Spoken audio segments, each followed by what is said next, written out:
저희가 교재를 따라서 지금 신속하게 한 학기 동안 이 책을 저희가 다 맞춰야 되기 때문에 어떤 분들이 보시기에는 뭐 이렇게 숨도 안 쉬고 이렇게 빨리빨리 하시는가 생각할지 모르겠지만 숨은 쉬시고요. 좀 빠르시더라도 책이 있으니까 잘 따라오시면 좋겠어요. 지난번에 우리가 5가지 복음, 아마 교회 다니는 사람에게도 5가지 복음하면 벌써 놀랄 사람들이 많을 텐데 실제로 성경에 5종류의 복음이 나와 있습니다. 그래서 첫 번째는 하늘의 왕국의 복음, Kingdom of Heaven이라 했는데요. 보통 이걸 왕국 복음이라 이렇게 얘기를 많이 하고요. 이것은 예수님께서 지상의 왕국을 직접 세우시기 위해서 오셨는데 그 기쁜 소식을 알려서 왕국, 그래서 회개하라 천국이 가까웠느니라. 옛날 성경에는 이제 천국이라는 용어를 썼지만 킹제임 성경에서 이제 그걸 하늘의 왕국이라 이렇게 풀어 썼습니다. 그래서 이 왕국에 대해서 우리가 살펴보았고, 이것은 예수님 초림 때, 그 다음에 교회가 휴거된 이후에 예수님이 환란 기간 동안에 예수님 재림을 대비하기 위해서 외치는 복음이고, 예수님께서 승천하시고 이제 이 지상에 남아있는 이방인들에게 전해지는 복음은 하나님의 은혜의 복음이다. 이것이 지금 우리가 줄여서 복음 전파해야 된다. 복음 할 때 그 복음은 두 번째 복음에 해당하는 하나님의 은혜의 복음이라. 그런데 이 복음은 성경에 보니까 하나님의 복음이라고도 설명하기도 하고 그리스도의 복음이라고도 칭호가 붙어 있기도 하고, 또 바울은 이것을 나의 복음이다 뭐 이렇게 얘기도 하고, 또 화평의 복음에 신발을 신는 화평의 복음이란 말도 듣고, 왜냐하면 하나님과 우리 사이에 예수님 그리스도로 말미암아 화해가 이루어지기 때문에 여러 가지 칭호로 불립니다만은 대표적인 칭호는 하나님의 은혜의 복음이다 이렇게 얘기를 했고요. 세 번째는 성경에서 보면은 영광스러운 복음이다, 이런 영광스러운 복음이다라고 하는 표현이 나오는데, 이것은 무엇인지 세 번째, 네 번째를 살펴보겠습니다. 그러니까 첫 번째 복음의 보상에 관한 것이 네 번째 복음이고, 두 번째 복음의 보상에 관한 것이 세 번째 복음이에요. 그러니까 하나님의 은혜의 복음을 받아들인 사람들에게는 나중에 영광이 마지막에 보상으로 주어지기 때문에, 그래서 영광스러운 복음이다라고 하는 칭호가 붙어 있고, 그 다음에 왕국의 복음에는 영존하는 복음이라고 하는 그 보상이 주어진다. 자, 3번 24페이지에 죄송합니다. 3번으로 가보겠습니다.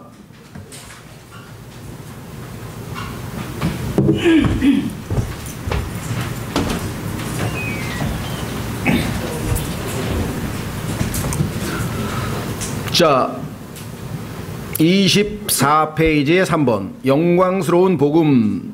자, 이 용어는요, 영광스러운 복음이라고 하는 용어는 아마 고린도후서 4장 4절에 나오는 것 같은데 한번 확인해 보겠습니다. 여러분들이 가지고 계신 부록에 보면은, 성경 찾는 데 보면은 영광스러운 복음이라고 하는 것이 7페이지 맨 왼쪽 두 번째, 아래쪽에서 두 번째, 7페이지 아래쪽에서 두 번째 부록, 고린도후서 4장 4절 성경 구절 읽습니다. 그들 속에서 이 세상의 신이 믿지 않는 자들의 마음을 가려 하나님의 형상이신 그리스도의 영광스러운 복음의 빛이 그들에게 비치지 못하게 하였느니라. 자, 영광스러운 복음이라고 하는 나와 있고, 그 다음 구절 계속 읽습니다. 디모데전서 1장 11절 이 교리는 내게 맡기신 복음 곧 찬송받으실 하나님의 영광스러운 복음에 따른 것이니라, 이렇게 나와 있죠. 이유인즉슨 그 다음 구절 봅니다. 히브리서 2장 10절에 보니까 영광이 마지막에 보상으로 주어지기 때문에 그렇다. 자신을 위해 모든 것을 존재하게 하시며 또 자신으로 말미암아 모든 것을 존재하게 하시는 그분께서 많은 아들들을 영광으로 데려가시는 일에서 그들의 구원의 대장을, the captain of our salvation, 그들의 구원의 대장을 고난들을 통해 완전하게 하심이 합당하도다. 그래서 하나님께서 예수님을 십자가를 통해서만이 그분이 우리를 구원으로 이끄실 수 있는데, 최종 목적지가 뭐냐면 영광으로 데려가시는 거예요. 그래서 영광스러운 복음이다. 그러니까 이것은 하나님의 은혜의 복음을 받아들인 사람에게 자연적으로 주어지는 보상이죠. 그렇죠? 예. 자, 다시 본문으로 돌아서 설명을 합니다. 이것은 은혜의 복음의 특정 측면에 관한 것이다. 마지막 모습이니까 특정 측면에 관한 것이다. 주 예수 그리스도께서 부활의 영광스러운 모습으로 많은 아들들을 구원으로 이끄시고 이들을 땅으로부터 데리고 올라와 그분과 함께 영광스러운 상태에 있게 될 것을 다루고 있는 복음이다. 최종적인 상태가 영광스럽다 해서 영광스러운 복음이다.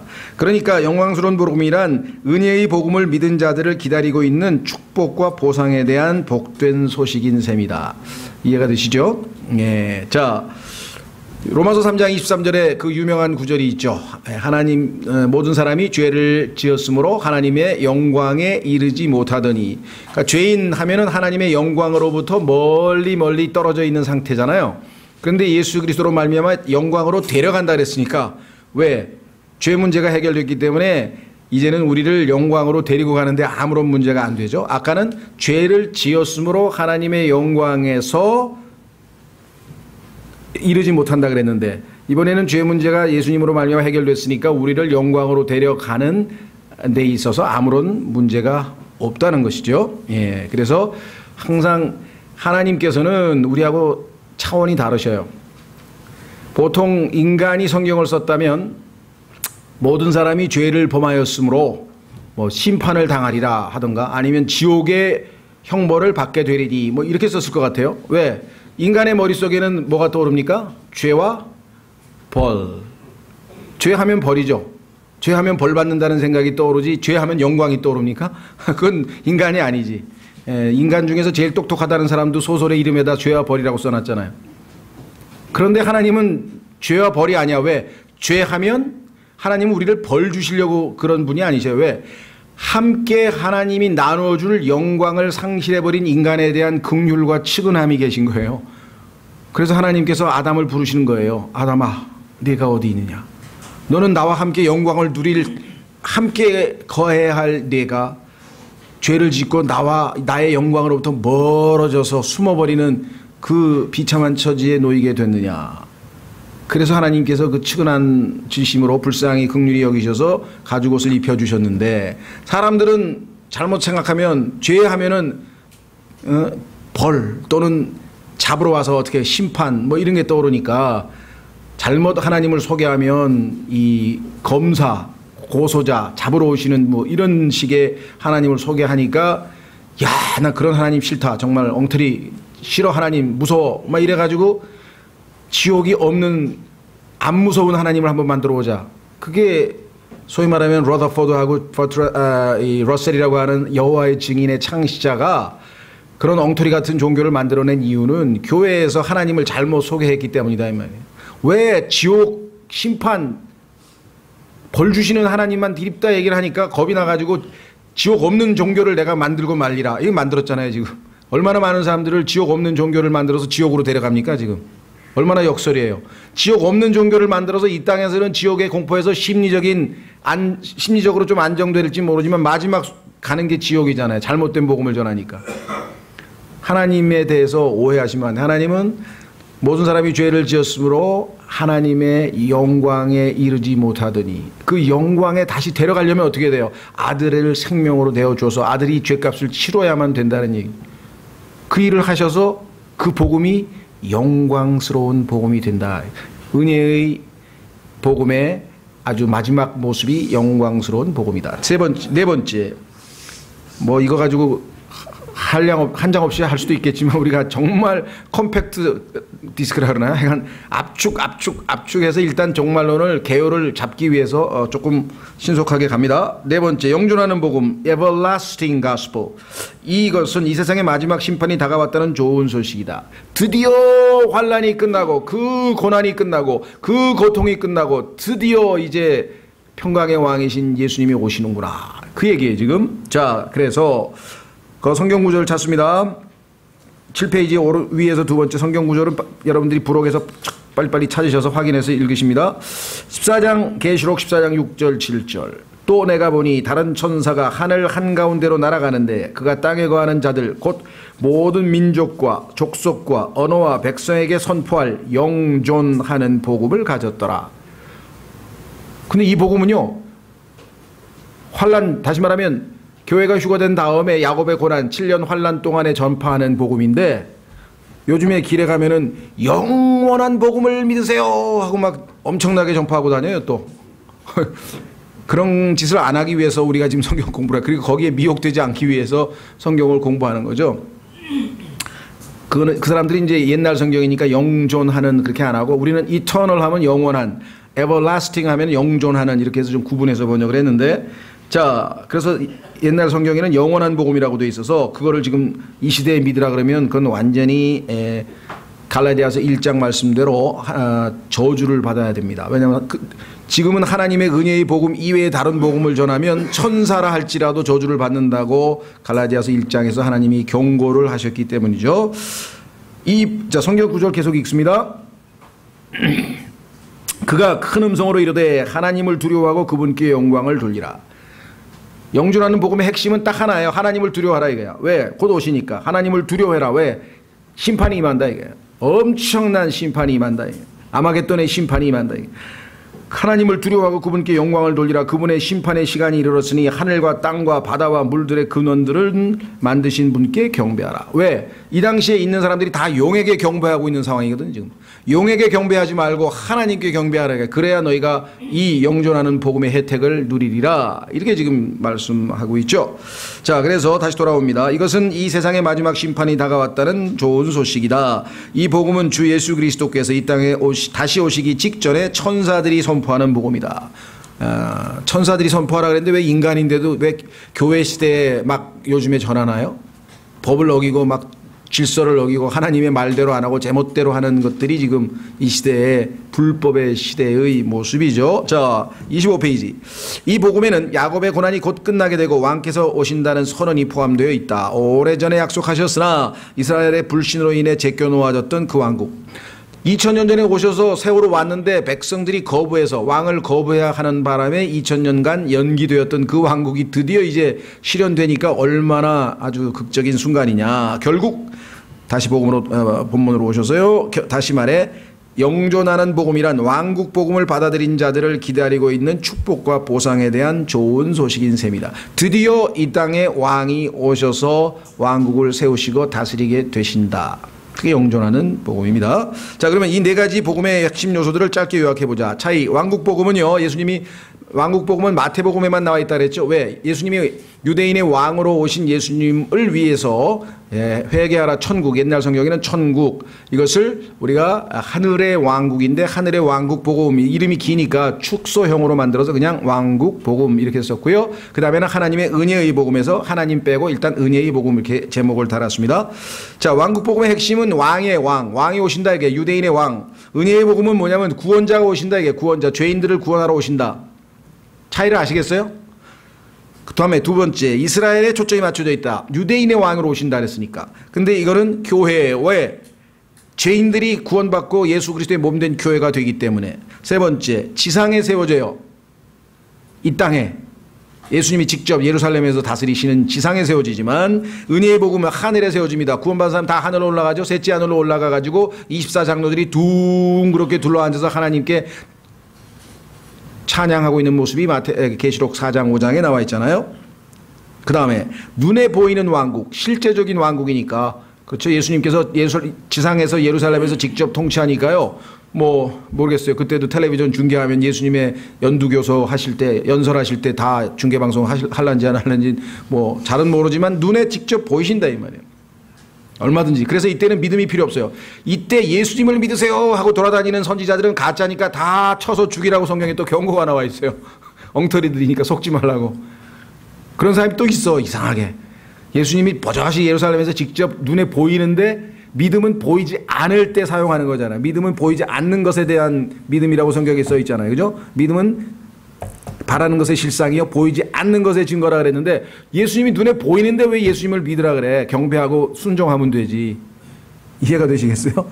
네. 자, 그래서 눈에 보이는 실제적인 경제적인 정치적인 왕국이고요. 은혜의 복음은 보이지 않는 왕국입니다. 뭐라 그랬습니까? 하나님의 왕국은 뭐라고요? 먹는 것과 입는 것이 아니고 성령 안에서 의와 희락과 화평과 희락이라 기쁨이라 이렇게 돼 있잖아요. 그러니까 영적인 보이지 아니하는 왕국이라 이 말이죠. 자, 그래서 이 왕국 복음은요 영존하는 복음으로 나중에 완결이 됩니다. 위에 왕국 복음이 나타나게 실제 지상에 이루어지면 이게 영존하는 복음이 되고, 그 다음에 오른쪽은 이 은혜의 왕국, 은혜의 복음이 이 땅에 드러나면 여러분과 제가 영광스러운 모습으로, 왕의 모습으로, 그렇죠? 우리가 다 제사장과 왕이 됐다고 계시록 1장 5절에 말씀한 것처럼 이 땅에 다스리는 왕으로서 영광스러운 모습으로 변화된 육체, 이 썩을 육체가 아니라 완전히 예수님처럼 변화된 영광스러운 몸을 입고 이 땅에 나타나게 될 것이다. 여러분들 이 네 가지를 제대로 구분할 줄 아는 목사님들이 이 대한민국에 몇 명 되겠어요? 5만 명 중에 500명도 안 될 거예요. 제가 알기로는 어쩌면 50명도 안 될 수도 있어요. 그만큼 성경에 대해서 제대로 공부를 안 하고 있는 거예요, 지금. 예? 그러니까 기도하실 때 날마다 거듭나게 해 주시옵소서. 평생에 한 번 거듭나는데 무슨 날마다 어떻게 거듭나? 영적 출생은 한 번 예수님 믿는 순간에 한 번 출생하잖아요. 그 다음부터는 성장하는 거지 왜 또 태어나냐고. 그렇죠? 그러니까 기도할 때도 보면 글을, 신문에서 글을 보고 설교할 때도 보면 그냥 너무나 성경에서 벗어난 얘기들을 그냥 서슴없이 해야 되는데 듣는 사람도 모르니까 그냥 몰라, 그냥 듣는 거야 그냥.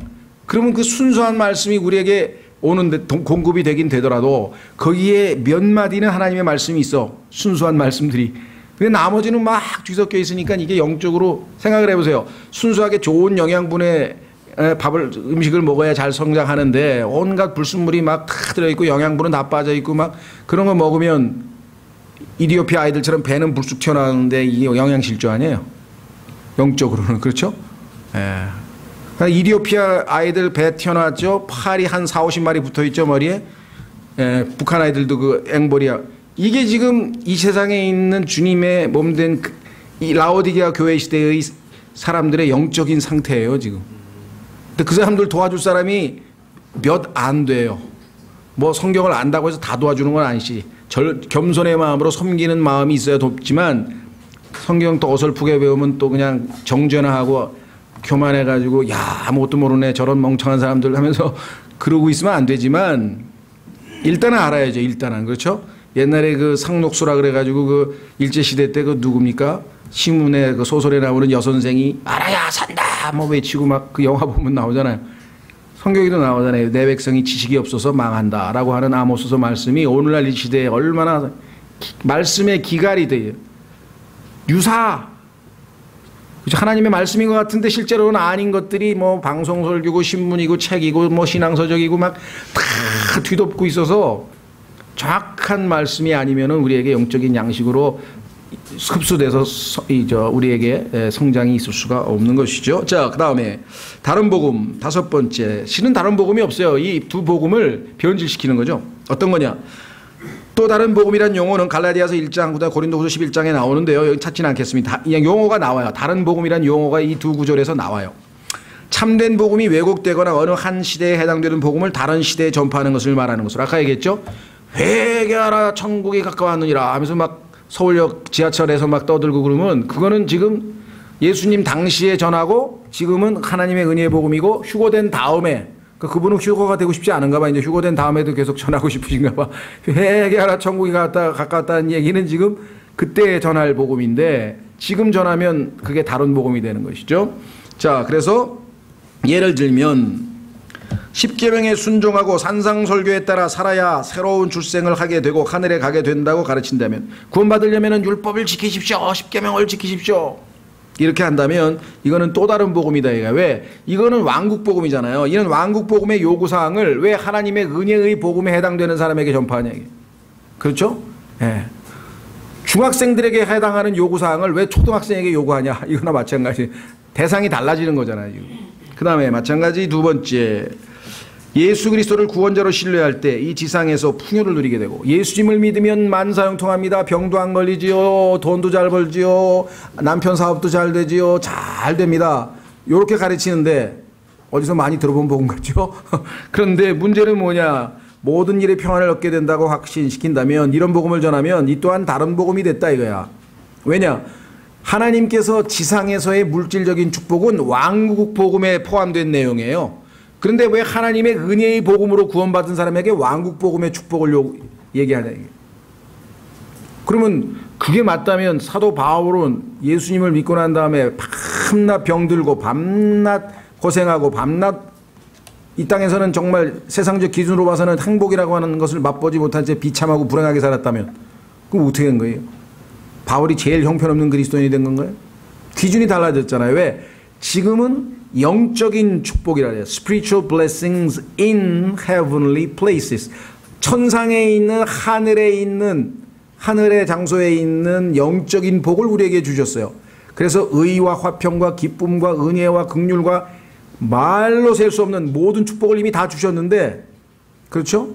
활용은 안 하고 이 축복을 누릴 생각은 안 하고 눈에 보이는 축복 좀 달라 이게 지금 돈 좀 주시든지 아니면 뭐 아파트를 주시든지 차를 주시든지 뭐 예쁜 자매를 주시든지 아니면 밤낮 그것만 찾고 앉았대. 그거는 하나님이 주실 수도 있고 안 주실 수도 있고 적당하게 필요한 만큼 주셔요. 근데 하나님은 이미 주실 건 다 주셨어. 너는 지금 엄청 부자인데 영적으로 왜 자꾸 가난하게 비참하게 살려고 하냐 이게 지금. 그렇죠? 예수님께서 우리를 부자가 되게 하기 위해서 가난하게 되셨다 그랬어요. 이미 우리는 부자가 됐어요. 예수님을 믿는 순간에. 그렇죠? 자, 다시 돌아옵니다. 26페이지 맨 위에 또 다른 복음인 셈이다. 왜냐 하면 이 또한 은혜의 복음의 요구 조건을 왕국 복음의 보상에다 적용했기 때문이라. 이게 지금 엇갈리니까 그 다음 예도 한번 들어보십시다. 여호와의 증인이 왕국과 왕국에 들어갈 수 있는 권리에 대해 가르치고 있는 내용 중 상당 부분이 성경적 진리이다. 이렇게 살아야 왕국에 들어갑니다. 왕국에 들어갑니다. 얘기를 여호와의 증인이 왕국회관 아시죠? 그런데 맞는 얘기를 했는데 시대가 달라. 여기도 얘기했지만 하지만 그 내용은 다가올 환란 시대에 살고 있는 사람들에게 족한 진리일 뿐 오늘날 교회 시대를 살고 있는 사람들에게는 해당되지 않는다 이 말이죠. 그러면 교회가 휴거되고 난 다음에 이 지상에 남아있는 사람들에게 전파할 복음을 왜 미리 교회 시대의 사람들에게 전파하니? 끝까지 견디는 자는 구원을 받습니다. 그럼 뭐야 우리는 이미 구원을 받았는데. 그렇죠. 끝까지 견디는 자는 구원받는다는 얘기는 교회 휴거된 다음에 지상에 남아있는 사람들이 구원을 받기 위해서는 짐승의 표도 받지 않아야 되고 그 다음에 짐승에게 절도 하지 않아야 되고 그렇죠. 우상에게 절도 하지 않아야 견뎌야 될 얘기예요. 그래야 7년 환란에서 살아남아서 천년왕국에 들어갈 수 있다는 얘기인데 해당도 안 되는 우리한테 왜 끝까지 견뎌야 구원받는다고 하면서 가르치고 설교를 하면은 어떡하냐 이 말이죠. 자, 그래서 오늘날 그리스도를 구원자로 신뢰한다고 하면서도 왕국의 율법을 지키지 않으면 하늘에 가지 못한다고 두려워하는 많은 사람들이 있다. 이런 사람들이 갈라디아 사람들이었어요. 그래서 갈라디아 사람들에게 또 유대인들 중에 일부 상당수 사람들이 소위 말하면 구원을 잃어버릴 수도 있다. 뭐 이런 얘기를 자주 했단 말이죠. 또한 왕이 너를 위해 오신다네. 교회 시대는요, 예수님은 우리의 왕이 아니세요. 우리의 머리 되시는 분이, 우리의 신랑 되시는 분이시고, 우리의 구원자 되시는 분이시지, 왕은 아니에요. 우리의 왕은 나중에 천년왕국 때 우리가 왕이 되고 나서 왕 중의 왕이야. King of Kings. 그 지금은 우리의 왕이 아니신데, 벌써 시대를 땡겨가지고 왕이 온다고 하면서 뭐, 왕, 너는 왕이다. 뭐, 나는 왕이다. 너는 공주다. 나는, 그게 지금 주일학교에서 엉터리로 가르친 게 왕과 공주 지금 그러니까 이 시대에는 우리가 왕, 공주, 왕자 노릇하는 게 아니고 십자가를 지고 주님을 따르는 고난의 길을 가야 될 때고 주님이 오실 때 우리가 왕이 되든 왕자가 되든 공주가 되더라도 되죠. 안 맞는 얘기를 갖다가 그냥 주일학교 때부터 주입을 시켜가지고 막 잘못 만들어. 그래서 그런지 그냥 요즘 젊은 사람은 거의 왕 아니면 공주도만 왕자 아니면 공주. 그렇죠? 네. 교회에서도 그렇게 세상 사람들이 좋아하는 왕자병, 공주병은 왜 교회에서부터 만들어놨는지 모르겠어요. 벗어났대겠지. 그 다음에 사회개혁을 위해 일하면서 하나님 당신의 지상왕국의 확장에 21조가 쓰이게 하옵소서. 미국 가면 한낱 헌금 위에다가 축복 기도할 때 보면 이 돈이 하나님의 왕국의 확장을 위해서 쓰게 하옵소서 그렇게 기도를 하는데 지금 얘기하는 이 왕국은 눈에 보이는 그런 왕국이 아니에요. 말씀드린 것처럼 지상왕국은 예수님이 천년왕국 때 오시는 거고 지금은 보이지 않는 영적인 왕국이고 바깥에 있는 게 아니라 너희 안에 있다 그랬잖아요. 여기 있다 저기 있다 하지 말고 누가복음 17장 예수님께서 하나님의 왕국은 우리 안에 있다 그랬잖아요. 그러니까 사회 개혁을 위해서 뭐 우리가 어떻게 한다 이런 것들은 지금 현재 교회 시대의 은혜 시대에 해당되는 것이 아니라는 것이죠. 자, 이 모두가 진리가 잘못된 곳에 적용된 예이다. 마태복음과 누가복음의 비유를 차이를 이해하지 못하는 사람들도 있고, 마태복음은 하늘의 왕국의 비유라 그랬어요. 천국 비유라 그러죠. 그런데 누가복음은 하나님의 왕국의 비유예요. 두 왕국이 달라. 하늘하고 하나님이 같으면 범심론이 된다 그랬죠. 하늘은 물리적인 장소고 하나님은 영이신 창조주고 인격자고 둘이 다르다 이 말이에요. 마태복음과 누가복음의 초점은 다르다 이거죠. 교회의 휴거와 예수님의 지상재림을 분별치 못한 사람들도 있으며, 성경에는 분명히 초림 때도 은밀히 누구에게 나타났습니까? 목자들에게 나타났고, 공개적으로 예수님께서 현자들이 와서 예수님께 경배했을 때 두 번의 은밀한 나타나심과 공개적인 나타나심이 있었듯이, 재림 때도 은밀하게 신부를 데리러 오셔서 데리고 가시는 공중재림 휴거가 있고, 지상재림인 예수 그리스도의 재림이 있는데, 이 두 가지를 구분 못하니까 어떤 일이 벌어지느냐, 교파가 한 교단이 쪼개져 버렸대. 자, 어떤 사람이 성경을 읽다 보니까 환란이 있기 전에 휴거에 대한 언급이 성경에 나왔어요. 그래서 환란 전 교회는 휴거가 된다 이렇게 주장을 했어요. 제일 핵심적인 사람이 형제회의 넬슨 다비라고 하는 사람인데, 넬슨 다비가 환란 전 휴거가 정확한 성경적 교리다 이렇게. 근데 그 밑에 2인자쯤 되는 사람 중에 존 뉴턴이라는 사람이 있었는데, 그 사람이 보니까 환란 끝에 보니까 마태복음에 휴거가 더 있어. 또 한 번. 그래서 이분은 교회가 환란을 통과해서 그 다음에 휴거가 있다. 환란 후 휴거를 가리켰어. 근데 성경에는 환란 전 휴거도 있고 환란 후 휴거도 있어. 환란 전 휴거는 교회 시대의 은혜의 복음을 믿은 구원받은 성도고, 환란 후 휴거는 환란 때 끝까지 견뎌서 구원받은 성도들이고, 대상이 달라요. 근데 이분들은 교회의 휴거 한 가지만 달랑 알고 있으니까 서로 맞다고 다투다가, 그래? 갈라서자 그럼. 그래서 형제회가 둘로 쪼개진 거는 그 교리 하나 때문에 쪼개져 버렸다. 신기하죠? 뭐 침례냐 세례냐 갖고도 쪼개져. 하여간 뭐 보면은 안 쪼개져도 될 일을 성경적으로 바르게만 해석하면 쓸데없는 일을 가지고 이게 분열이 된다. 진리는 우리를 자유케 하는데요. 그렇죠? 진리는 우리를 자유케 한다 이렇게 했는데, 그 잘못된 교리에 속박이 되는 경향이 있다는 것이죠. 자, 그래서 어떻게 되는가? 신약에 나오는 여러 복음들 간의 차이를 이해하지 못해 온갖 교리의 풍조에 떠밀려 다니는 사람들도 있다 정도가 아니죠. 어마어마하게 많습니다. 하나님의 말씀을 주의 있게 공부하는 학도라면 여기 또 이제 구원파가 걸려 넘어지는데요. 성경에 보니까 구원하다, 구원받았다, 그리고 구원이란 단어가 성경 전체를 통하여 여러 가지 다양한 내용을 담고 있음을 반드시 한 가지만 알아. 구원받았다 그러면은 죄들로부터 구원받아서 지옥에 안 간다, 하늘나라 간다, 이거 하나만 알아. 그거는 하나님의 은혜의 복음으로부터 얻은 축복이고, 나머지 보세요. 전쟁에서 적에게서 구원받았다는 용어가 나옵니다. 후에 육체의 죽임을 맞이할 수 있어요. 지옥 갈 수 있어요. 구원받았는데 지옥 갈 수도 있어요. 그 다음에 물속에서 건짐을 받았지만 여전히 회심이 필요한 사람도 있어요. 베드로 물속에 빠졌다가 주여 구원해 주십시오 해가지고 구원해 줬죠. 물 위를 걸어가다가 물속에 빠져가 주님 구해달라 구원해 줬잖아요. 근데 그걸로 하늘나라 갑니까? 물속에서 구원받았다고? 아니죠. 죄들로부터 구원받아야 하늘나라 가잖아요. 그 다음에 죄의 형벌로부터 구원받았지만 여러분과 저, 그래서 이제 안심하고 죽어도 나는 하늘나라다.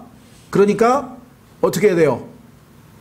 너무나 하나님께 감사하다. 구원의 영원한 보장을 해주셨으니까 그분을 만날 준비를 해야지, 열심히 신앙생활 해야지 이러면 좋은데, 나는 무슨 짓을 이 땅에서 해도 따놓은 당상이니까 하늘나라는 이 땅에서 좀 재밌게 살다 가자.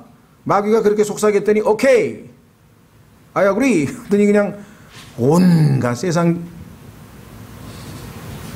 그 대표적인 사람들이 소위 말하는 구원파 사람들이에요. 구원파 사람들은요, 이 세상에서 어떻게 살든지 아무 상관없어. 왜?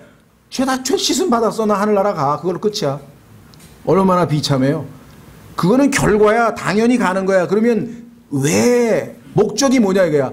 이 땅에서 예수님처럼 변화돼서 사람들에게 예수님이 이렇게 놀라운 분입니다 하고 간증하고 하나님께 영광을 돌리라고 구원을 시켜놨더니 온갖 죄를 지으면서 그래도 나는 하늘나라를 가는 사람이야 걱정 마라 이러고 살면 어떡하냐 이거예요. 그 구원받은 목적은 다 어디로 갔냐 이게. 그렇죠?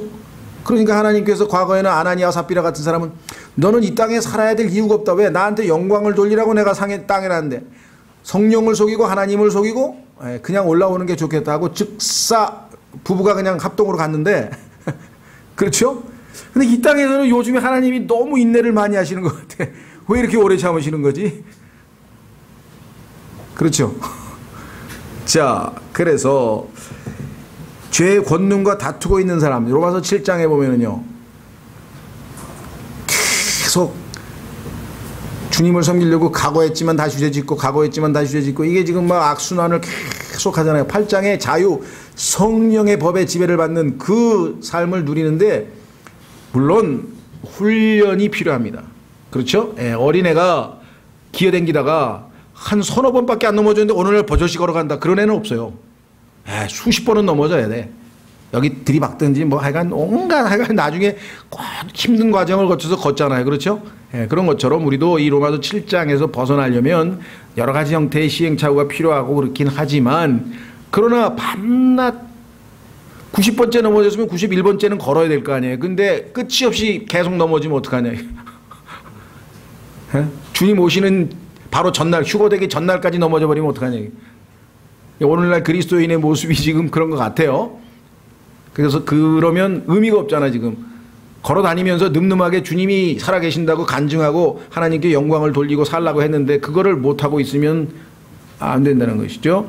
그러니까 죄로부터 구원받아서 하늘나라 간다. 그러니까 나는 만사 오케이다. 전혀 아닙니다. 그렇게 살면 그리스도의 심판석에 가가지고요, 하늘나라는 갔어. 근데 하늘나라가 조금 괴로워. 왜? 보니까 다른 사람은 뭐라도 열매라도 한두 개에서 상이 한두 개는 다 손에 들고 있어. 근데 자기는 아무것도 없어. 그리고 모두가 자기를 보는 것 같아. 얼마나 부끄러워요. 그냥 화끈화끈. 그래서 불 가운데서 구원받는다는 뜻인지 그것까지 모르겠습니다만은 어쨌거나 약간 부끄러움을 당하는 것은 분명하다고 요한 2서에 써 있다 이 말이죠. 예. 자, 모르겠어요. 나는 유명한 얼마 전에 돌아가신 그분이 구원 받은 사람인지 아닌지 나도 판단은 못하지만 아마 구원 받은 분이면 많은 사람이 주목할 것 같아. 하늘나라 가서 당신 지금 뭐 한 거야? 예. 모르겠어요, 저는. 자, 대환란 때 죽음으로부터 구원받았지만 죄들로부터 구원받지 못하는 수도 있다. 자, 이 땅에서 행위로 구원을 받았어요. 그래서 천년왕국에 들어갔어요. 아마겟돈에서 죽지는 않았어요. 육체의 구원은 잃었어요. 그러나 천년왕국에서 주님께 마태복음 5장에서 7장에 나오는 천년왕국의 헌법에 순종해서 예수님께 순종하고 살지 않았어요. 천년왕국 동안. 그러면 지옥 가는 거예요. 또 육체적으로만 구원받고 혼의 구원은 못 받은 사람도 있단 말이에요. 성경에 이렇게 다양하게 구원이라는 용어가 쓰여 있고요. 심지어는 부부가 이 아이를 임신했을 때는 함께 기도하고 경건한 생활을 할 때 마귀의 미혹으로부터 그 임신한 아내가 구원을 받을 수 있다. 그렇지 않으면 산후 우울증에 걸리든지 마귀의 뭐 하여간 속삭임에 해가지고 하여간 여러 가지 형태의 부작용을 많이 겪을 수 있다는 거예요. 성경에서 그때도 미혹으로부터의 구원에 대해서도 똑같은 구원이라는 용어를 쓰고 있다 이 말이에요. 그러니까 구원이라는 용어를 성경에서는 이렇게 다양하고 쓰고 있는데 딱 한 가지만 알고 그거를 모든 데다 다 적용해버리면 얼마나 잘못된 성경 해석이 나오겠는가. 그렇죠? 예, 그래서 이런 것들을 우리가 지금 공부해 나가고 있습니다. 자, 그 다음에 27페이지. 신약 성경에는 하늘의 왕국에 관한 구절들 중 구원을 받기 위해서는 명령을 지켜야만 된다고 지적하는 구절들이 있다. 행위구원 비슷한 게 있어요. 이때 서로 다른 복음들 간의 차이를 잘 이해한다면 이런 부분들에 대해 잘못 해석하는 오류를 피할 수 있게 된다. 아까도 말씀드렸습니다마는 끝까지 견디는 자는 구원을 받는다. 그랬더니 끝까지 견뎠어요. 행위가 필요하죠. 그런데 그 구원은 밑에 내려가니까 우리처럼 혼의 구원을 받고 하늘나라 가는 지옥에 안 가는 그 구원이 아니라 육체의 구원, 어떤 육체라도 주님께서 그 기간을 단축하지 아니하시면 7년으로 제한을 해놨으니까 견디지 7년 단축하지 않았다면 아무도 구원받을 수 없을 정도로 엄청난 혹독한 환란이 있다는 얘기잖아요. 그렇죠? 그런데 그 구원이 육체의 구원이라고 써 있어요. 그러니까 육체적인 목숨은 살아서 구원을 받았더라도 천년왕국에 가서 다시 하나님의 예수님께 순종하고 살지 아니하면 마지막에 백보자 심판, 큰 왕자 심판, 마지막 계시록 20장에 나오는 심판에서 지옥불로 던져질 수도 있다는 얘기라 이 말이에요.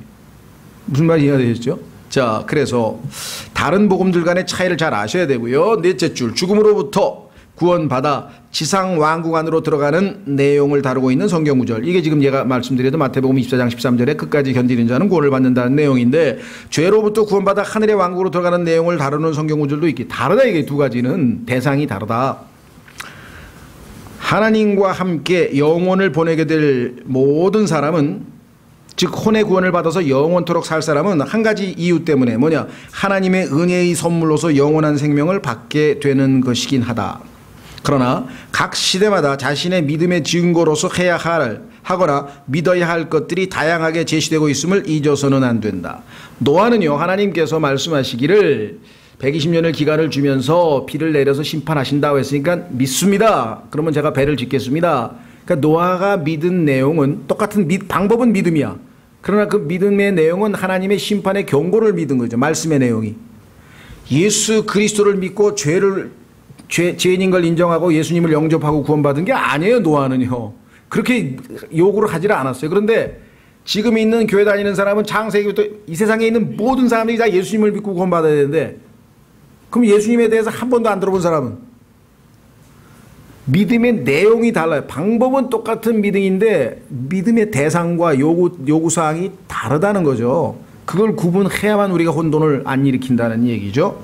자, 그래서 여기 나와 있네요. 히브리서 11장은 은자 하나 빼시고요. 은혜로 구원받은 모든 사람은 모두 다 믿음으로 구원받았음을 분명히 보여주고 있다. 거기 보면은 믿음장이잖아요.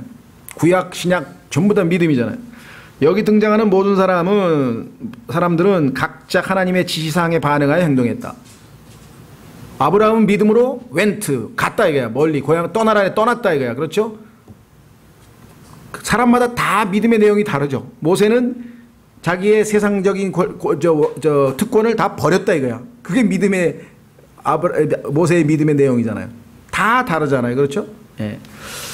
오늘날 이 시대에는 주 예수 그리스도를 믿음으로 영접하면 그 사람은 하나님의 은혜로 죄로부터 구원을 받아 하늘로 가게 된다. 우리에게는 복음을 믿고 구원받으라 그랬으니까 이걸 믿은 거죠. 우리는 복음을 믿은 거죠. 에베소서 1장 1장에 보면 너희는 복음을 들은 후에 그분을 신뢰하게 되었다. 이래서 구원받았다. 이렇게 써 있단 말이에요.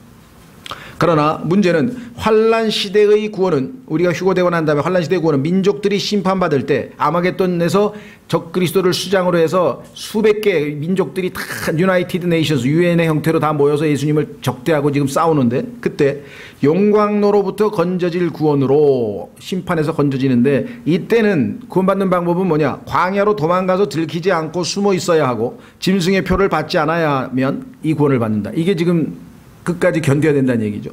이 모든 것이 다 구원과 관련된 구절이지만 조건과 상황이 매우 다르다는 것을 알 수 있다. 그죠? 모든 걸 다 섞어버리면 안 된다. 그래서 성경 공부할 때 중요한 원칙이 뭐냐면요, 다른 것들은 같지 않다. 다른 것들은 다르지 같다고 취급하면 안 된다 이 말. 계속해서 어떤 시대든 구원은 하나님의 말씀에 대해 믿음을 행사하는 자들에게 하나님께서 주시는 선물이다. 우리는 진리의 말씀을 올바르게 나누어야 한다. 지금처럼 나눠야죠. 시대별로 나누고 대상별로 나누고. 왜냐하면 성경은 단지 오늘날만 위한 책이 아니라 우리 시대 이전에 살던 분들과 교회 시대 이후의 분들에게도 주어진 책이기 때문이다. 그래서 여기서 중요한 단어는요, 거기 밑에 세 번째 줄에 올바르게, 성경에도 디모데후서 2장 15절에 rightly dividing이라고 그랬죠. 올바르게. 이게 왜 올바르게가 또 필요하냐? 잘못 나누는 사람들이 있어요. wrongly divide 하는 사람들. 잘 나눠야 되는데, 그렇죠? 잘 나눠야 되는데, 그렇죠? 예, 여러분들도 두부 썰 때 보면은 왜 약간 볼록 나온 부분을 쫙 잘 잘라야지 크기가 똑같지, 잘못 자르면 이게 잘못 나누면 망가진다 이거죠. 그런데 그렇게 잘못 나누는 사람들이 지금 있어요. 그 사람들을 우리가 극단적 세대주의자라고 하는데, 하이퍼 디스펜세이셔널리스트라고 하는데, 이 사람들이 또 미국에서 활개를 치고 있고 우리나라는 그게 심하지는 않아요. 우리나라는 아예 세대주의 자체가 별로 사람들이 잘 모르고 그냥 언약 신약으로 그냥 다 대부분 이렇게 주류를 이루고 있기 때문에. 그러나 미국은 극단적 세대주의자들이 온건한 세대주의자들에게 굉장한 피해를 입힙니다. 그래서 뭐 교회가 사도행전 2장의 오순절이 아니고 뭐 사도행전 19장서부터 시작된 사람도 있고 뭐 구약은 읽을 필요 없고 신약만 읽으면 된다는 극단적 세대주의자도 있고 잘못 나누는 사람들이 또 엄청나게 많아요. 마귀는 아주 세대주의라고 하는 올바른 성경 해석 방법을 택한 사람들에게는 야, 이왕 나누는 거 좀 더 나누지. 예? 그렇잖아요. 더 나누라 그러고 덜 나누라 그러고 그것도 쉬운 일이 아니야. 정확하게 바르게 나눠야 돼. 쉽지 않죠. 그래서 우리가 분별한다는 거 이거 쉬운 일이 아닙니다. 분별력 쉽지 않죠. 자, 요번에 우리가 다룰 것은 첫째 부활. 요것도 이제 그러니까 여기 지금 기초 놓는 거예요. 나중에 왜냐하면 환란에서 자세하게 이제 나올 텐데 그때 이해를 돕기 위해서는 기본기를 여기서 좀 미리 닦자 이런 얘기죠. 자, 성경에 첫째 부활이라는 표현이 나오는데 놀랍게도 계시록 20장 끝부분에 가서 딱 나와요. 성경 공부를 해보면 알아요. 왜 여태까지 한 번도 안 나오다 첫째 부활이란 말이 계시록에 가서 20장에 가서 그때야 나올 수밖에 없는 이유를 알게 된다는 거예요. 왜?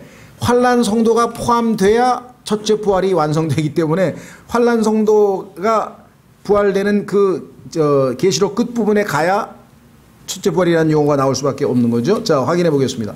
계시록 20장으로 가보세요. 여기 성경 구절은 아마 여기 책에는 없을 겁니다. 우선 성경을 직접 찾아보십시오. 계시록 20장 용어를 우리가 한번 확인해 봐야 하니까요.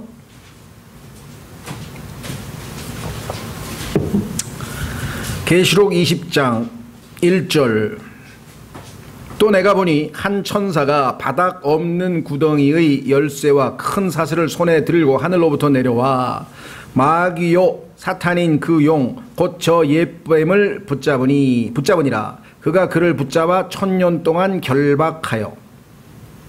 요즘에 보면은요 오해를 하시는 분들이 계세요. 예수 이름으로 말하노니 마귀를 묶는다 그러는데 안 묶입니다. 백날 해도 안 묶여요. 어떻게 마귀를 묶어요? 여기 나와 있는 영적인 쇠사슬로만 묶어야 묶이지. 그래서 성경적인 근거로 보자면 그거는 잘못된 표현이고요. 자, 3절에 바닥 없는 구덩이에 던져 넣어 가두어 두고 1000년이죠. 1000년 동안 그 위에 봉인을 하여 1000년이 찰 때까지는 그가 더 이상 민족들을 속이지 못하게 하니라. 그 뒤에는 그가 반드시 잠시 동안 풀려나리라.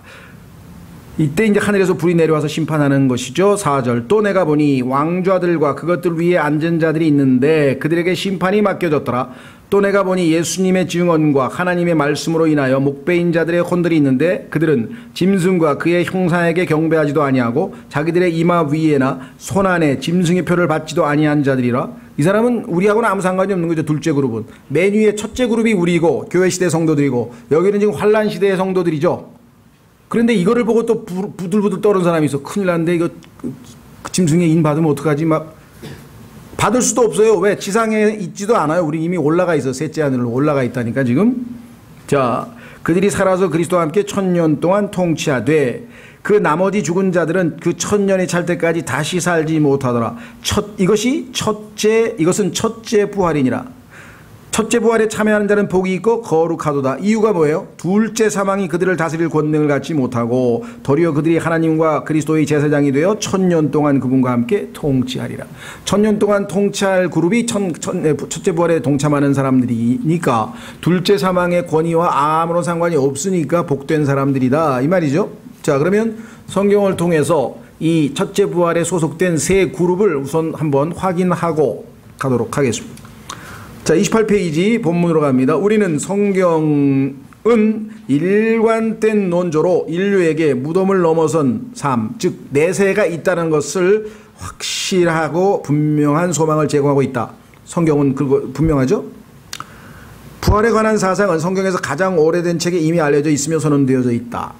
성경에서 가장 오래된 책은 물론이고 인류 역사상 가장 오래된 책인데요. 실제 이집트의 그 무덤에서 나온 사자의 서, 죽은 자들의 책이라는 것도 있고 여러 가지 조각조각 문서들이 나오긴 나오는데 문학으로서의 가치나 이런 건 없습니다. 그런데 욥기는 그 이후로 하나님께서 인간에게 준 제대로 된 첫 번째 책인데 그 이후로 이 책을 능가하는 책이 없다고 오늘날 살고 있는 20세기의 최고 문학가들이 다 고백하는 거예요. 빅토르 유고도 한마디 했고요. 욥기를 능가하는 책은 내가 본 적이 없다 그랬고요. 전부 다. 그러면 지금 이 시대에 사는 사람들도 빅토르 유고를 능가하는 사람이 별로 없어가지고 그 레미제라블인지 재탕 삼탕 계속하고 있는데 지금 이보다 더 인간의 비참한 모습을 보여준 사실주의 작품은 없다 이래가지고 막 노래로 했다가 뭐 영화로 해서 했다가 막 뮤지컬로 했다가 지금 그렇잖아요. 제목은 알고 계신가요? 더 비참한 사람들이란 뜻이에요. The miserable. 비참한 자들이에요. 그 사람들 보면 비참하죠? 하나님 없이 정말 인간들끼리 그냥 바글바글 대면서 사는 모습이 얼마나 비참한, 있는 모습을 너무나 정난하게 있는 모습 사실주의로 그렸다 이 말이죠. 자, 어쨌거나 가장 오래된 책 욥기라는 책이 있는데 아마 제가 킹제임스 성경을 몰랐더라면 욥기를 공부를 했을까 싶은데요. 왜? 다른 성경으로는 공부를 할 수가 없어요. 하도 엉터리하네. 안 맞아 성경이. 자, 이 구절도 이제 변개되는데 보세요. 내 구속자께서 살아계시는 것을 내가 아노니 마지막 날에 그분께서 땅 위에 서시리라. 내 살갗이 벌레들이 이 몸을 멸할지라도 내가 여전히 내 육체 안에서 하나님을 보리라. 내 콩팥이 내 속에서 소멸될지라도 내가 직접 그분을 보리니 다른 것이 아니요 내 눈이 바라보리로다. 개혁성경을 읽으면요 전혀 막 앞뒤가 안 맞아서 읽을 가치도 없어요. 사실은 너무나 엉망해요. 그 중에서 결정적인 것은 뭐냐면 부활에 대한 진리를 없애버렸어요. 여기 육체 안에서 몸이 멸해도요 혼은 안 멸합니다. 그러니까 혼이 나중에는 육체적 부활, 인간의 육체적 부활, 예수님도 육체로 부활하셨죠. 부활은 육체적 부활이라고 하는 진리를 가려버렸어요. 그래서 육체 안에서를 육체 밖에서라고 번역해놨어요. 개혁성경에. 영어 NIV도 마찬가지. 다 육체 밖에서. 부활, 육체적 부활을 안 믿는 사람들이 이 사람들이. 근데 그것 말고도 이 문장 자체가 읽으면 이거하고 완전히 딴 얘기예요. 개혁성경은. 그 욥기 같은 깊이 있는 책, 잠언이나 이런 책은 공부를 할 수가 없어. 도저히. 6만 군데가 다르니까 아무리 80만 군데에서 6만 군데는 뭐 10%도 안 되는 데 하더라도 성경에서 그렇게 많은 6만 군데 틀린 데를 어떻게 일일이 잡아냅니까? 방법은 하나도 없어요. 들어있는 제대로 된 성경을 가지고 공부하는 수밖에는 도리가 없죠. 자, 그래서 분명히 욥도 부활에 대한 소망을 가지고 있었습니다. 인류 최초의 책입니다. 이 책의 주제가요. 인간들이 아직도 해결하지 못한 인간의 가장 최고의 고민거리예요. 인간이 인류 역사상 가장 해결하지 못한 최고의 고민거리가 뭔지 아닙니까? 왜 의로운 사람이 고난을 당하는가? 선하고 전능하신 하나님이 살아계시면 당연히 의로운 사람은 잘 살고 잘 먹고 축복을 받아 살아야 되고 못된 사람들이 벌 받고 엉망으로 아주 가난하게 살아야 되는데 이 세상은 보니까 의인은 핍박을 받고 훌륭한 사람은 밤낮 일찍 죽고 예를 들면 이게 뭐가 좀 이상하다 이거죠. 그렇죠? 근데 욥기의 주제가 그거예요. 왜 의인이 고난을 당하는가? 그 의인이 궁극적으로 누굽니까? 예수 그리스도. 의인이신 예수님이 왜 고난을 당하셨습니까? 네. 인간의 죄를 해결하기 위해서죠. 하나님과 인간 관계를 회복하기 위해서. 두 번째, 의로운 사람은 성경에 보니까 자기의죠. 그게 인간의 의. 그건 더러운 걸레 같다 그랬어요. 성경에. 그거를 입고 있으면 하나님이 주시는 선물 예수 그리스도 세마포 입을 수가 없어요. 구원을 받을 수가 없어요. 그래서 욥의 치명적인 것은요. 아주 도덕적으로 올바르게 사는 사람은 구원받기가 너무나 힘들어요. 왜? 자기가 옳다고 생각하는 생각을 갖고 있기 때문에. 이것을 깨트려 주기 위해서 가장 의롭고 도덕적인 욥을 하나님께서 가장 강도 있는 징계로 다스리신 거예요. 그 이외에는 방법이 없어. 이해가 되세요? 워낙 뛰어나고 훌륭하니까 하나님께서 자기의라고 하는 것이 얼마나 잘못됐는가를 보여주려면 아주 강도 높게 처리할 수밖에 없어요. 그래서 바울같이 가장 훌륭한 그리스도인이 가장 많은 고난을 받는 거예요. 고난받는 그리스도인은 뭐 100% 그런 건 아니겠지만 왜? 또 자기가 스스로 고난을 부르는 사람도 있어요. 그렇죠? 예, 성경에도 보니까 자기가 잘못해서 매를 맞으면 뭐 당연히 매 맞는 거야. 그런데 억울하게 매 맞으면서 하나님 때문에 참으면 그건 하나님이 받아주신다 그랬어. 우리가 함부로 판단할 수 없어요. 저 사람이 지금 뭐 잘못해서 정말 심은 대로 거두고 있는 건지, 아니면 하나님께서 욥처럼 정말 특별히 훌륭한 그리스도인이기 때문에 바울처럼 그냥 육체의 가시를 줘가지고 교만을 막으려고 하시는 건지, 이건 모른다 이거. 그렇죠? 함부로 판단할 수 없어요. 자, 다시 돌아옵니다. 29페이지. 모세와 다윗 그리고 그 밖에 많은 대언자들이 다시 살 소망의 약속에 대해 언급하고 있다. 그런데도 참으로 이상한 것은 이 위대한 욥의 선언 이후 부활에 대한 진술들이 희미해지고 사라져가는 것이다. 눈에 보이는 세상만 알고 있으니까 사람들이 점점 타락하고 있죠. 진화론하고 반대로 가죠. 항상 인류 역사는. 죄의 영향과 범법과 사망으로 점철된 세대들의 무게가 느껴지지 않을 수 없다. 인류는 이 세상 너머의 삶에 대해 더 강한 소망과 확신을 체험하는 대신에 죄의 노예가 되어 그저 이 땅에서 당장의 필요만을 찾는 짐승이 되어버렸고 영원한 하늘나라에는 전혀 관심이 없게 된 것이다. 자, 전도서 3장으로 한번 가보겠습니다. 성경으로. 전도서 3장에 가면 하나님께서 인간을 짐승이라 그랬어요. 짐승. 그래서 가끔 가다가 나오잖아요. 드라마에도 이 짐승 같은 놈아. 그런 용어 나올 때마다 전도서가 떠올라. 아, 성경을 인용하고 있구나. 그렇죠. 왜 짐승인가? 영이 죽어 있으면, 사람의 영이 죽어 있으면 짐승하고 똑같은 거예요. 사람이 사람 때문에 사람의 영이 있어야 될 거 아니에요. 하나님과 교제할 수 있는. 그 영이 죽어 있으니까, 영적으로 죽어 있는 상태는 본능을 따라 살게 돼 있습니다. 그렇죠? 본능은 뭐냐? 오각, 우리가 시각, 청각, 뭐 촉각, 미각 뭐 이렇게 하는 그 감각 기관으로 외부에서 들어오는 것에 반응하면서 사는 거예요. 1차적으로. 그렇게 해서 이브가 보니까 보암직도 하고 먹음직도 하고 지혜를 줄 만큼 탐스럽기도 해요. 그냥 먹고 바로 죄를 지은 거예요. 감각적으로 사니까. 그리스도인은 감각적으로 사지 않은 외부에서 들어오는 정보를 일단 뭐예요? 하나님의 말씀과 비교해서 하나님의 말씀에 어긋나면 의지적으로 버리는 거예요. 거부하는 거예요. 세상의 정욕과 경건치 아니하는 것을 거부하는 것을 하나님의 은혜가 우리에게 날마다 가르쳐주고 계신다고 디도서 2장에 썼다. 그래서 세상 사람은 그게 아니라 감각이 들어오면 일단 감각적으로 반응할 수밖에 없는 거예요. 육신을 입고 있는 인간이. 그래서 짐승하고 똑같아. 왜? 짐승은 추구하는 게 뭐냐면요. self, 자기죠. 자. reproduction, 생식.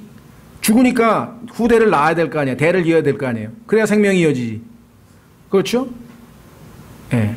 그 다음에 두 번째는 self protection. 보호를 해야 돼. 죽으면 안 돼.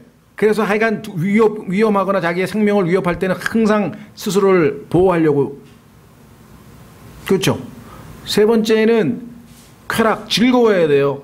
self gratification. 자기가 맛있게 먹고 편안하게 쉬고 하여간 그렇게 즐겨야 돼. 이 세상에서 인간, 이 땅에서 하는 인간이 뭐예요? 돈을 벌고 명예를 얻고 다 해봐야 궁극적으로 자기가 뭐예요? 편하게 아주 재밌게 행복하게 살려고 하는 거예요. 근데 만약에 그 세 가지만 이 삶의 동기를 부여한다면 그건 짐승하고 다를 게 짐승 똑같이 그렇게 사니까. 여기 써 있잖아요. 전도서 3장에 뭐라고 써 있습니까? 18절. 18절. 전도서 3장 18절에 내가 내 마음속으로 사람들의 아들들의 상태에 대하여 이르기를. 사람들은 어떤 상태에 있느냐? 하나님께서 그들을 드러내시리니 인간이 어떤 존재냐? 이것은 자기들이 짐승임을 그들이 보게 하려 하심이라 하였노라. 거듭나지 않은 인간은 짐승하고 똑같다 이 말이에요.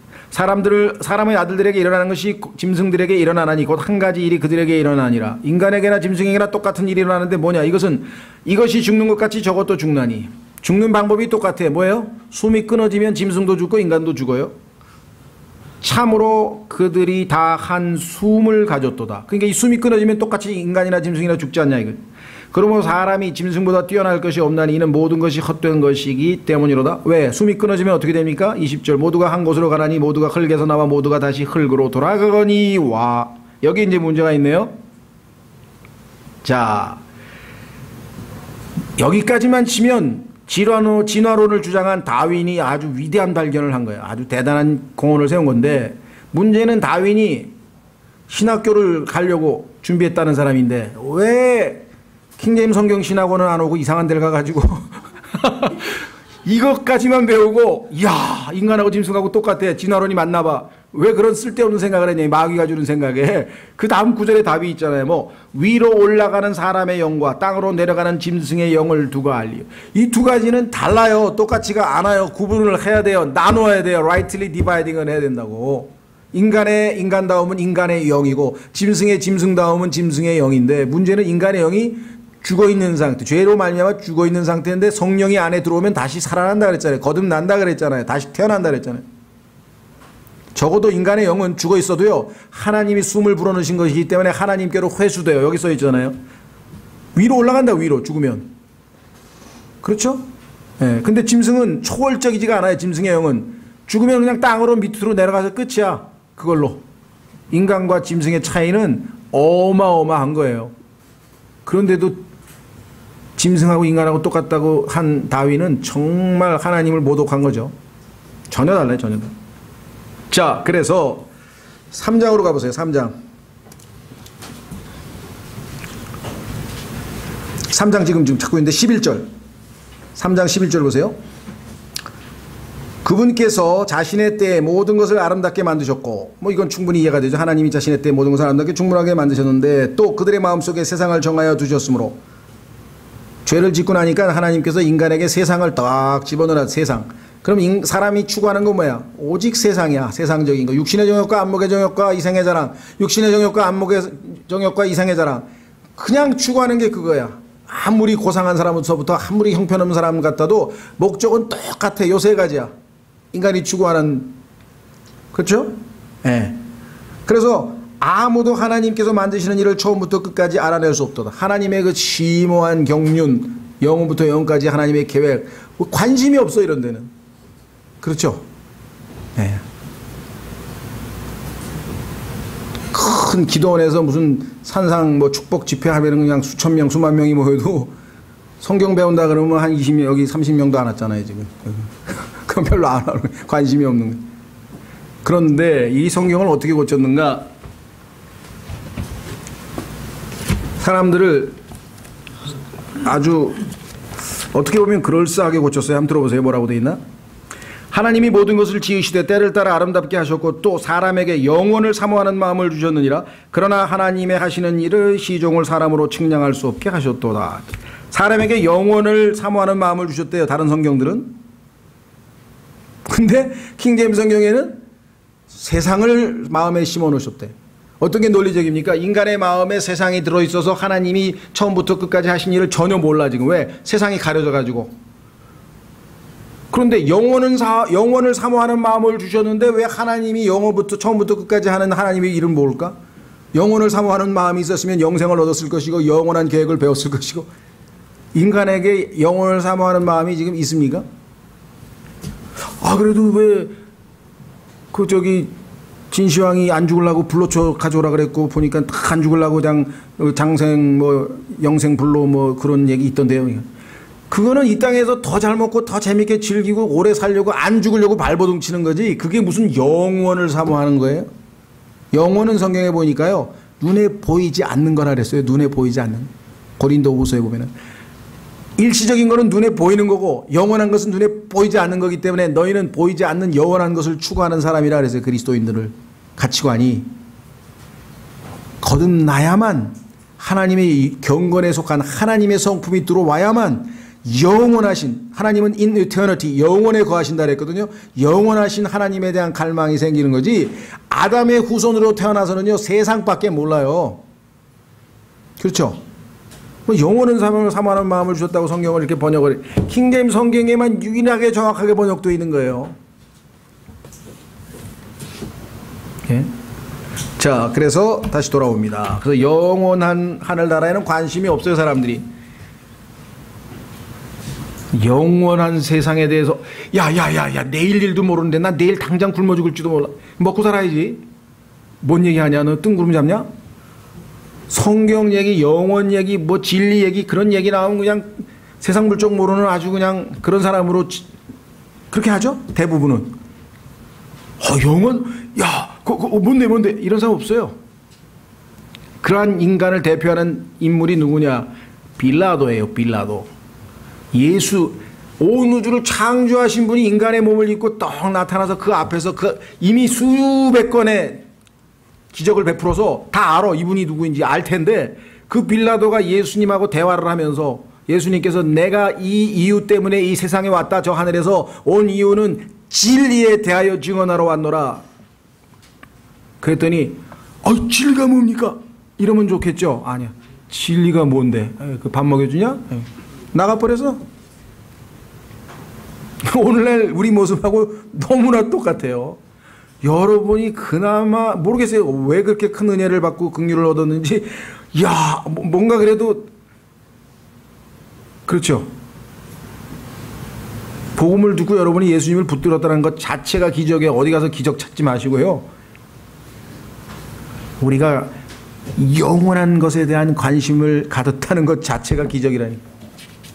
다시 돌아오셔서 두 번째 패러그래프에 성령께서는 전도서에서 이 땅에 살았던 가장 지혜로웠던 솔로몬의 말을 빌려, 지금 제가 찾았잖아요. 이 일시적인 영역을 넘어서는 저 세상에서의 삶에 대한 소망이 어두움과 불확실성의 속에 가려져 버렸음을 말씀하고 있어요. 하나님이 세상을 집어넣어 가지고 하나님이 처음부터 끝까지 하신 일 관심도 없고 알 수도 없어.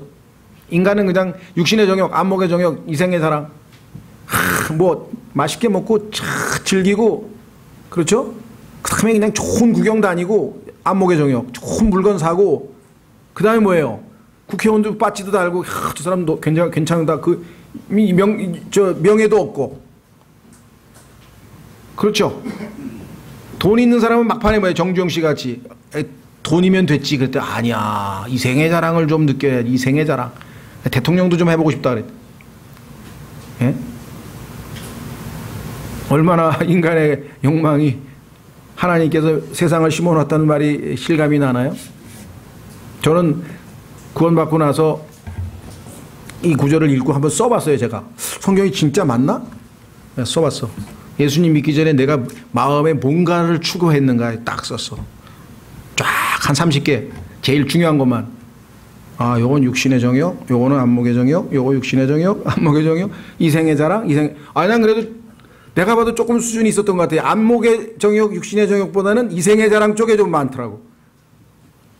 이런 사람들을 이 세상에서는 좀 고급, 이게 뭔가 예술도 추구하고 학문도 추구하고 좀 명예욕은 안빈낙도를 포함해서 이게 다 명예욕이거든요. 저 사람 그냥 가난한데도 그냥 세상에 물질에 욕심이 없이 그냥 도사같이 책만 읽고 그러잖아요.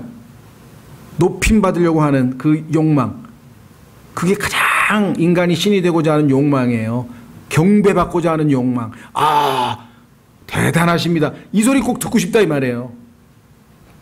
다들 거기에 넘어가잖아요. 대단하십니다. 훌륭하십니다. 뭐 어쩌십니다. 그렇죠? 그런데 그게 대도야, 대도. 대도 아시죠? 큰 도둑이야. 하나님의 돈이나 뭐 이런 거 좀 훔쳐가는 거는 이 쪼무라기들인데, 하나님의 영광을 가로채서 지가 막 대단한 것처럼 막 목에 힘주는 사람, 이런 사람들은 그냥 성경에 보니까 교만은 폐망의 손목이에요. 반드시 하나님이 멸망시키게 돼 있어. 1번으로 심판하게 돼. 1번으로 성경에서. 그런데 요 대상 중에 소위 말하는 종교 지도자들이 엄청 많아요. 얼마 전에 오신 아르헨티나 출신도 좀 비슷한 사람이에요.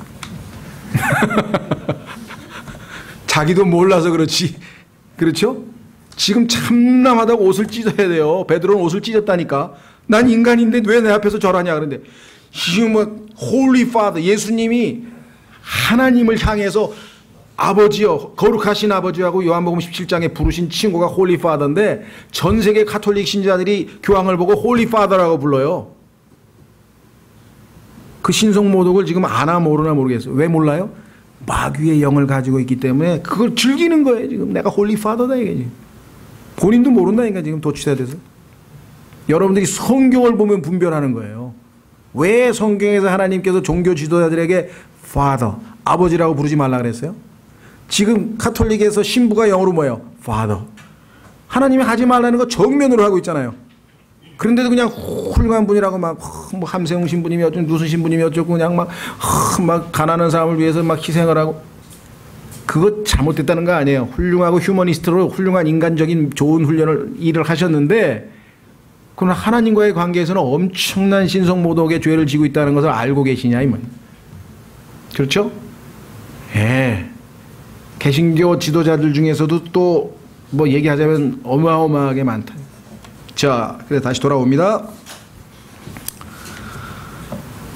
이에 반해 신약성경은 얼마나 다른 모습인가. 주 예수 그리스도께서 나타나셨으니 이분은 부활이요 생명이신 분이시다. 내세에 관심이 없는데 예수님은 부활이라 그랬죠, 자신을. 이로써 우리는 그분께서 모든 어려움과 그림자들을 몰아내고 내세에 대한 충만한 진리를 우리에게 계시해 주심을 보게 되었다. 주님께서는 바로 이 일을 하셨다. 우리는 사복음서를 읽어가다가 주님께서 자신의 죽으심과 부활에 대해 말씀하실 때면 어김없이 제자들이 전적으로 혼돈에 빠져드는 모습에 충격을 받게 돼. 아니, 죽다가 어떻게 사람이 살아나냐, 이거 이상한 말씀을 하시네. 그래서 전부 다 막 당황스러워하는 거예요, 지금.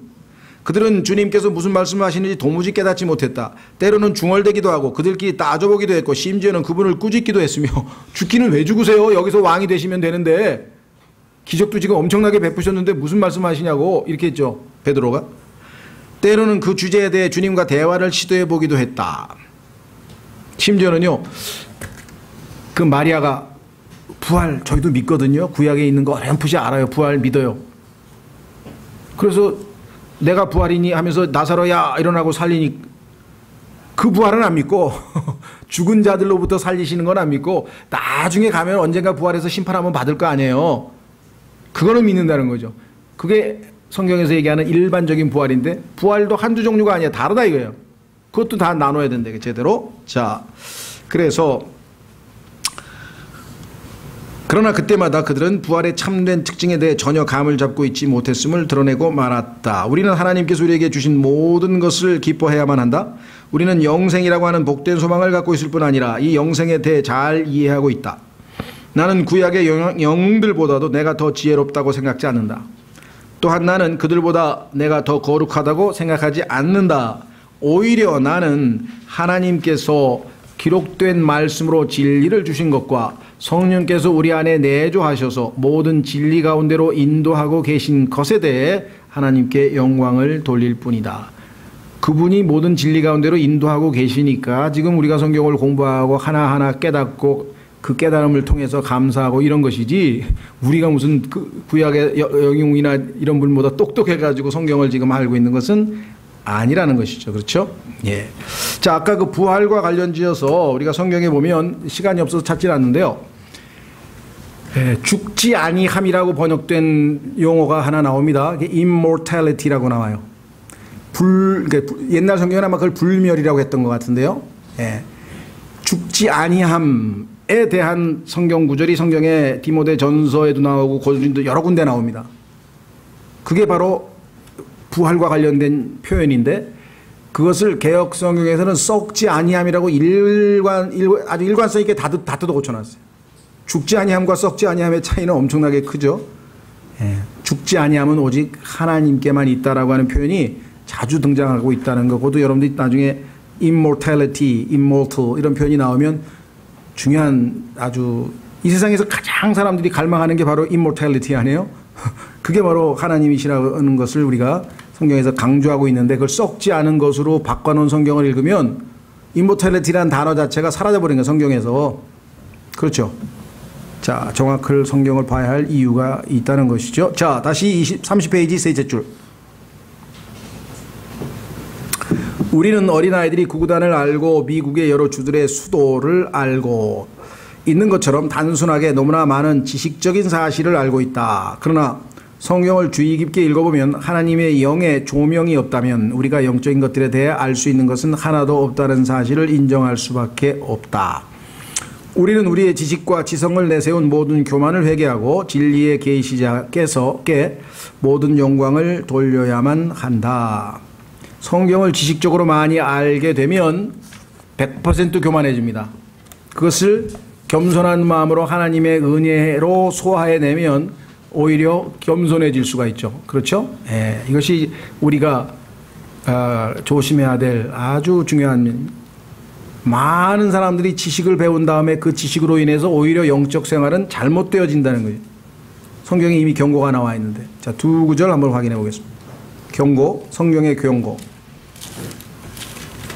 8장, 고린도전서 8장. 고린도전서 8장.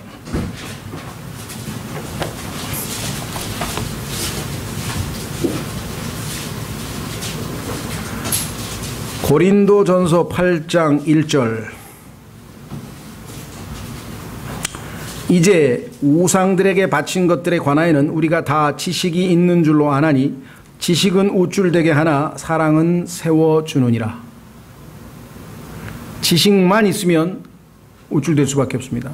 사랑이 있으면 그 지식으로 다른 사람의 믿음을 세워줄 수가 있죠. 자, 히브리서 13장. 우리는 이 부작용을 많이 경험했고 우리 자신도 그 부작용의 희생자이기도 하고 동시에 또 참여, 우리도 거기에 끼어들어서 다른 사람에게 덕이 안 되는 그런 모습을 보이기도 하고 그랬습니다. 자, 히브리서 13장으로 가보시면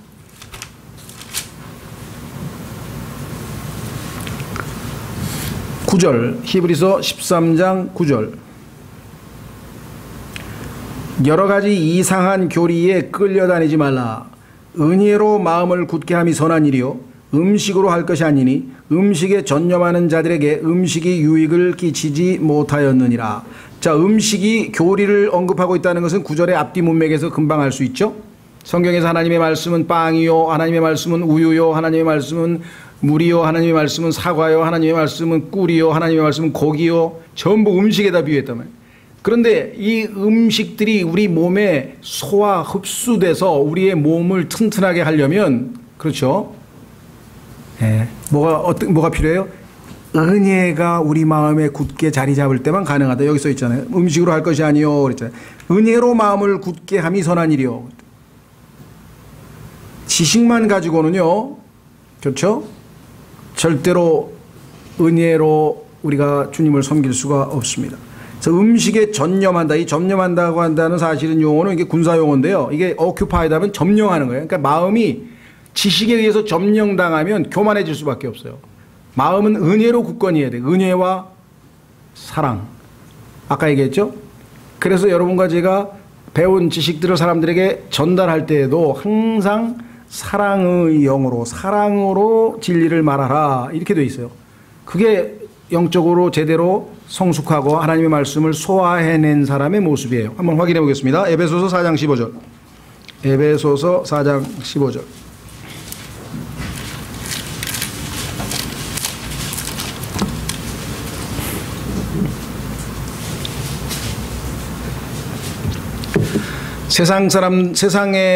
세상과 이 영적인 그 믿음과의 차이 중에 하나는요. 세상은 많은 지식과 많은 정보를 가진 사람들이 모든 걸 장악하고 우위를 점할 수 있어요. 그렇죠?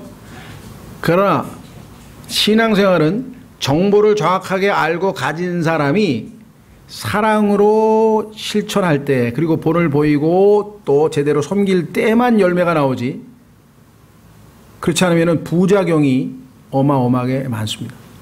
자, 에베소서 4장 15절. 에베소서 4장에서는요, 영적 성장에 대해서 이야기를 합니다.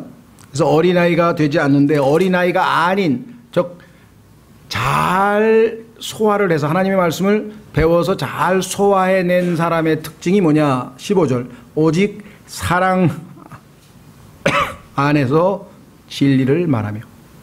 진리만 얘기해서 소용없다 이게. 사랑 안에서 진리를 말하며 모든 일에서 그분 안에 이르도록 성장하게 하려 함이라. 그분은 머리시니 곧 그리스도시니라.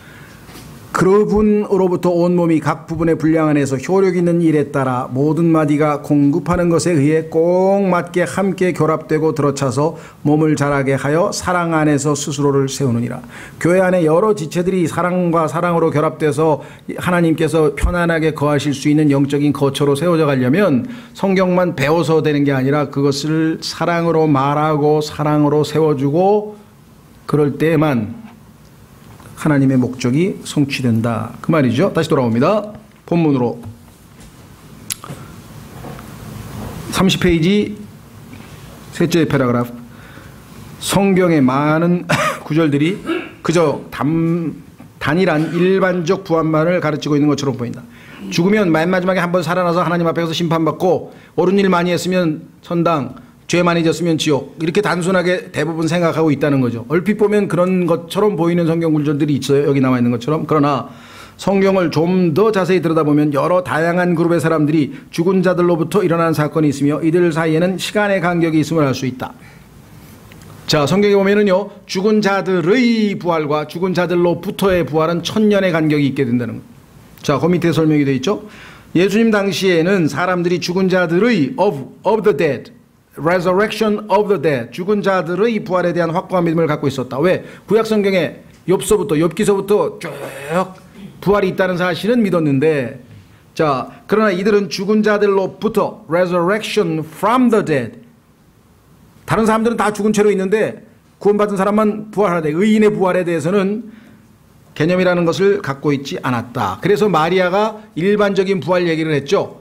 우리 오빠도 나중에 뭐 부활해서 심판받겠죠 뭐 그랬더니 그게 아니고 내가 죽은 자들로부터 네 오빠를 살릴 수 있다는 거, 그걸 못 믿겠냐, 그렇게 지적을 하시잖아요. 그러나 의로운 자들의 부활, 여기 나와 있네요. 불의한 자들은 of the dead, 죽은 자들로 남아있죠. 그래서 죽은 자들로부터 의로운 사람만 부활하는 이 부활에 대해서는 하나님의 말씀 속에 분명히 게시되어 있다. 고린도전서 15장에 보면 첫째 부활이 수학, 추수와 비교되어 제시된다. 수학에는 세 측면이 있는데, 자, 추수를 할 때는 세 측면이 있는데 첫 번째는 초실, 첫 번째 열매, 첫 열매들. 두 번째 주는 메인이죠. 메인 harvest. 아주 많이 제대로 된 이제 본격적인 수확을 하고, 그 다음에 맨 끝에 가면 gleanings, 이삭 줍기를 하는데, 이 세 가지는 동일한 열매를 거두지만 때와 계절에 따라 양이 서로 다르다. 마찬가지로 첫째 부활도 세 가지 측면이 있다고 하겠다. 자, 성경을 통해서 확인합니다. 예를 아주 쉽게 들었네요. 플로리다에서는 아직 겨울인 동안에는 토마토를 실내 작은 항아리에다가 심는다. 그러다가 서리가 내리는 시기가 끝나고 나면 이 작은 식물은 정원이나 밭으로 나가게 된다. 약간의 열매가 일찌감치 달려 대량 수확이 있기 수주 전에 익어간다. 이 초기 토마토들이 소위 천열매들로 알려진 것이다. 초여름이 되면 토마토는 다 자라게 되어 토마토가 가득 열리겠는데, 이때는 가지를 곧바르게 세우기 위해 지주를 받쳐준다. 곧이어 열매들은 익어가고 풍성한 생산을 하려면 매일같이 열매를 따줘야 한다. 이것이 주 수확이다. 메인 하비스트. 이 주 수확이 끝나고 나면 토마토를 뽑거나 잘라서는 안 된다. 날씨가 따뜻한 경우 몇 개의 토마토들이 계속 달려 익어가기 때문이다. 비록 밝은 초록빛이 사라지고 잎들이 시들고 떨어지기는 해도 주 수확이 끝나고 나서도 상당 기간에 여전히 붉은빛 토마토들이 여기저기 열린다. 이것들은 이삭 줍기라고 한다. 하나님의 추수에도 동일한 현상이 나타난다. 주님께서 믿는 자들을 죽은 자들로부터 불러내어 자신 앞에 모으시는 세 가지 다른 시기가 있다. 첫 번째, 성경에 보니까 천열매들이라는 표현을 썼는데요. 뭐냐? 그리스도께서는 죽은 자들로부터 일어나신 후, 부활이죠, 하늘에 계신 아버지께 올라가시기 전 지상에 나타나셨었다. 즉 부활과 승천 사이. 그렇죠? 여러분 아시다시피 얼마 동안 있어요? 40일 동안이나 있었잖아요, 지상에. 구약 성도들 중 많은 자들 역시 무덤에서 나와 땅에서 다시 걸어 다녔다. 예수님의 부활 후에 구약 성도 중에서 많은 자들이 살아나가지고 부활해가지고 사람들에게 나타났었어요. 이것을 알고 있는 그리스도인들도 별로 없어. 성경을 엉성하게 읽어서 그런지 진짜 이걸 알고 나면 오순절날 복음 전했을 때 3,000명이 한꺼번에 믿은 이유를 알 거예요. 왜? 이 사람들이 미리 사전 정지 작업을 다 해놓은 거야. 이 부활한 사람 여러 사람이 만났어. 구약에 있던 그 사람, 그 사람 하면서 그냥 구약 성경에 나오는 사람 중에서 여러 사람 봤어. 그러니까 뭐 엄청나게 한꺼번에 믿은 거죠, 지금. 그렇죠? 성경이 읽어보면 다 왔어요. 이로써 천열매들이신 그리스도의 부활만이 아니라, 그래서 그리스도의 부활은요, 성경에서 first fruits, 복수로 나와요. 그리스도가 천열매들이래. 그리스도 한 사람인데 왜? 여기 딸려 나온 사람, 구약 성도들이 같이 올라갔잖아요, 예수님과. 그러니까 복수로 나와 있죠. 오실 메시아를 기다리며 믿음 안에서 죽었던 자들의 부활도 발생했던 것이다. 이것이 구약 성도의 부활이라고 합니다. 구약 성도. 자, 여러분 아시는 것처럼 구약 시대에 죽었던 사람들은 예수님이 십자가에서 죽으신 다음에 이제 하늘로 올라갈 수 있죠. 그전에는 아직 죄값이 치러지지 않았기 때문에 어디서 대기하고 있었습니까? 아브라함의 품에서 대기하고 있었죠. 그걸 파라다이스라고 했죠. 그런데 예수님이 승천한 다음에 그 파라다이스가 셋째 하늘로 옮겨져서 지하에서 셋째 하늘로 옮겨져서 바울이 셋째 하늘에 갔더니 거기에 파라다이스 낙원이 있더라라고 고린도후서 12장에서 얘기를 했다. 그 다음에 주 예수님께서 승천하셨을 때 주님은 낙원에 있던 죽은 자들과 아브라함의 품에 지하에 있던 죽은 자들과 또한 무덤에서 나와 예루살렘 거리를 걸어다니던 성도들을 데리고 가셨다. 이 사람들을 성경에서는 포로라 그랬어요. 포로. 왜 포로입니까? 원래 마귀가 장악하고 있었는데 예수님이 뺏은 거 아니에요. 그렇죠? 그래서 포로로 셋째 하늘에 아버지께 올라가서 바쳤다고 에베소서 4장에 써 있어요. 이것은 마치 여러분들 그 로마 시대 장군들이 전쟁에서 승리하면 전리품하고 포로들을 쫙 마차에다 실어가지고 황제가 있는 데 가서 쫙 갖다 바치잖아요. 그렇죠? 거의 비슷해요. 하늘나라에서도 그와 같은 모습이 있었을 거예요. 성경에도 포로라고 되어 있으니까. 자, 이로써 죽음의 권능을 가지고 있던 자에 의해 포로로 잡혀있던 자들 모두가 구출된 것이다. 이 성경 구절은 찾아보시면 좋겠습니다. 성경 구절을 하나하나 읽어가면 더 아주 깊이 있게 다가올 텐데요. 자, 그 다음에 오늘은 33페이지까지 일단 하기 위해서 우리가 마무리를 짓겠습니다. 낙원에서 셋째 하늘, 고린도 후서 12장에 나와 있죠. 로이 이동은 다음을 의미한다. 어떻게 해서 낙원이 셋째 하늘로 옮겨졌느냐. 그것이 의미하는 바는 뭐냐. 첫째, 정사와 권능을 노략질하였음. 그 안에 낙원에 있던 사람들을 다 뺏었으니까 낙원이 텅 비어버렸을 거 아니에요. 그렇죠? 그러니까 셋째 하늘로 사람이 가 있는 곳이 낙원이 되어버렸다는 거예요. 이 단어의 의미는 정복을 통해 다른 자들의 소유물을 취함을 뜻한다. 마귀에게 승리를 거두고 그의 포로들을 다 빼앗아 왔다. 두 번째는 아브라함의 품이 비게 되었다. 이게 텅 비어 있으니까 거기는 더 이상 낙원이라고 불릴 수가 없겠죠. 그래서 셋째 하늘로 올라갔다. 첫 열매를 의미하며 알려진 추수의 일부분에 해당한다. 그러니까 추수를 해서 하늘로 곳간에 지금 올라간 거 아니에요? 예. 두 번째는 추수 또는 메인 하비스트, 수확이라고 알려졌는데요. 이게 여러분과 저에 해당하는 겁니다. 이게 휴거죠. 부활. 죽은 사람은 부활, 살아있는 사람은 휴거에 해당하는 교회시대의 성도죠. 추수로 알려진 대대적인 수확은 교회시대 끝 무렵에 일어난다. 이때 그리스도 안에서 죽은 자들이 먼저 일어나고, 그래서 우리가 이 구절을 항상 장례 예배 첫 번째 소천 감사 예배라고 이름을 붙여서 우리가 예배 드리죠. 성도들이 돌아가시면. 살아있는 성도들이 이들과 함께 끌려 올라가 다시는 죽지 않게 될 것이다. 어떤 사람은 성경이 잠이라고 말씀하고 있는 상태로부터 끌려 올라가게 되는 반면, 육체적으로 죽었으니까 잠자고 있다 그랬잖아요. 성경에서 육체적인 죽음을 잠들어 있다 그랬으니까 죽은 상태에 있다가 올라간 사람이 있는가 하면, 만약에 내일 죽어되면 여러분과 제가 살아있는 채로 올라갈 수 있다는 거예요. 이 땅에서 깨어있는 상태로 채어간다. 이때 눈 깜짝할 순간에 몸이 변화된다고 고린도전서 15장에 빌립보서 3장에 곳곳에 써있다. 세 번째, 이삭 줍기. 계시록 7장에서 우리는 하나님께서 기적적으로 죽음에서 보호하신 14만 4천 명의 증인을 보게 된다. 유대인 12지파에서 2천 명씩 해가지고 14만 4천. 그런데 계시록 14장 1절에서 3절에서 이들은 하늘에서 발견된다. 지상에 있던 사람이 하늘에서 발견되니까 뭐예요? 아까 얘기했던 존 뉴턴이라고 하는 사람이 발견했던 환란 성도의 휴거예요. 환란이 끝 무렵에 휴거가 한 번 더 있단 말이죠. 자, 우리는 또한 두 증인이 산채로 하늘로 올라간다고 기록된 것을 보게 된다. 그러니까 엘리야와 모세라고 하는 이 두 증인이 올라가는 것은 구약 성도들의 환란 성도들의 휴거를 미리 보여주는 사건으로 계시록 11장에 기록되어 있다. 재림이 있기 전 환란 성도가 죽은 자들로부터 일어나고 하늘로 붙들려 올라가는 것, 이것이 이삭 줍기에 해당한다. 이것은 환란 성도의 휴거. 앞 거는 교회 성도의 휴거. 그 앞에 거는 예수님과 함께 올라간 사람들은 뭐라고요? 구약 성도의 휴거. 이렇게 해서 첫째 부활은 세 종류로 이루어져 있다. 이에 대해서는 해당 제목 하에 더 자세히 다루게 되겠지만, 이제 제목별로 하면 좀 상당히 자세하게 다루겠지만, 이 구절들을 조심스럽게 살펴보면 사람들이 얼마나 쉽게 성경을 억지로 풀다 스스로 멸망하게 되는지를 알 수 있다. 성경은 나누면 정확하게 명쾌하게 다 떨어진다 이 말이에요. 그래서 하나님께서 하나님의 말씀들은 플레인하다 그랬어요. 플레인, 명백하다고 성경에 써놨어요. 그런데 명백하지 않다는 얘기는 뭐예요? 뭔가 구분을 지금 잘 못하고 있으니까 막 뒤섞여 있으니까 명백하지가 않은 거잖아요.